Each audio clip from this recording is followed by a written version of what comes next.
We didn't talk about some important things. So local symmetry, if we have LSym turned on and we got this thing moved over here and we do a local symmetry with local symmetry turned on and we do a mirror and weld across the X, it's going to look the same. If we turn local symmetry off, and let's turn our floor on, you're going to see our floor middle is right here. So now if we do a mirror and weld across the X, it's going to mirror and weld as if we want to mirror across the world axis. So if we turn on local symmetry, that is the local symmetry for this object. We talked a little bit about local symmetry when we did scaling on either side, but this is local symmetry based on the whether or not it's object based. So with local symmetry turned on and we do mirror and weld, it's going to just mirror across its own axis. If we do, and you know what, just for the heck of it, let's do a mirror and weld in Z. That's going to look the same. Let's do Y.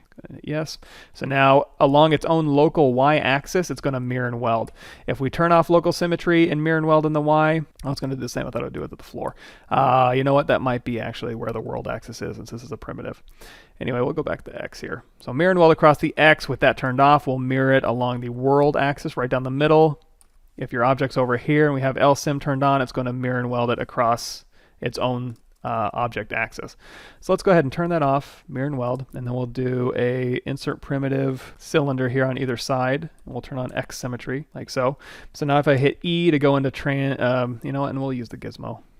So we'll hold down Alt and we'll tap on the surface of this object here, and we're going to scale from this point. So I'm going to do a uniform scale. And this one, see how when I scale it up, it kind of goes away from the object, and when I scale it down, it kind of goes in towards the middle of the world. If I turn on local symmetry, now it's just going to scale right around that pivot point. Same thing as if I'm in just my transpose. I can scale right on that pivot point, or I can turn LSym off, and now I'm scaling according to the world axis.